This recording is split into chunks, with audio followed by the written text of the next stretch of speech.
আসসালামু আলাইকুম ওয়া রাহমাতুল্লাহি ওয়া বারাকাতুহু। আপনারা সকলে দেখতে পাচ্ছেন 2 দিন ভূমিকম্প যে অবস্থা করেছে। মানুষ আমরা হইছি গুনাহ করতে করতে আমরা আমাদের জীবনকে নষ্ট করে দিয়ে দিয়েছি। আমরা অতিরিক্ত গুনার ফল এগুলা। আমরা মনে হয় অতিরিক্ত গুনাহ করে ফেলতেছি। এজন্য আল্লাহ পাক রব্বুল আলামিন আমাদেরকে হুঁশিয়ার করে দিতেছে। তাও আমরা শুধরাচ্ছি না। এদিকে ভূমিকম্প লাড়া দিচ্ছে, ওইদিকে মানুষ গুনাহের কাজেই লিপ্ত রয়েছে। কিন্তু আল্লাহ পাক রব্বুল আলামিন হয়তো আমাদেরকে রক্ষা করেছেন। হয়তো পৃথিবীতে কিছু ভালো মানুষ আল্লাহওয়ালা রয়েছে, আল্লাহর প্রিয়তম বান্দা রয়েছে। এই জন্য আল্লাহ পাক রব্বুল আলামিন হয়তো তাদের উসিলায় আমাদেরকে রক্ষা করেছেন। মানুষের 10 তলা 20 তলা বিল্ডিং রেখে যখন ভূমিকম্প লাড়া দেয়, তখন কেন তারা চলে যায়?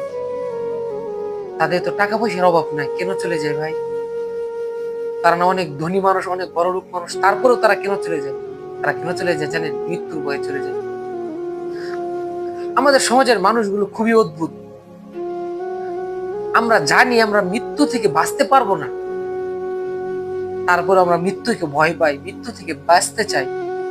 কিন্তু আমাদের মানুষগুলো যদি জাহান্নাম থেকে বাঁচতে চাইতো, জাহান্নামকে ভয় করত, অথচ তা পারত, কিন্তু তা না করে আমরা তার উল্টাটা করি।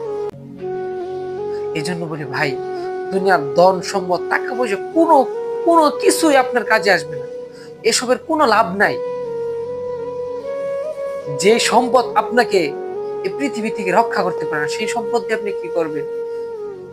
একটা ভূমিকম্পের একটা সাধারণ লাড়াতে যদি আপনি আপনার 10 তলা 20 তলা বিল্ডিং রেখে যদি আপনি চলে যান, মাঠের ভিতরে চলে যান, তাহলে আপনার এই বিল্ডিং দিয়ে কি লাভ হবে? আপনি একটু চিন্তা করে দেখেন। আমাদের সমাজের মানুষগুলো যদি সবাই আল্লাহ পাক রব্বুল আলামিনের আনুগত্য করত, আল্লাহর হুকুম আহকাম গুলো মেনে চলতো, হয়তো আল্লাহ পাক রব্বুল আলামিন আমাদেরকে এই সমস্ত গজব থেকে রক্ষা করত। আল্লাহ পাক রব্বুল আলামিন আমাদেরকে এই সমস্ত গুনাহ থেকে, সমস্ত খারাপ কাজ থেকে যেন আমাদের রক্ষা করে। সকলে বলে যাবেন আমিন।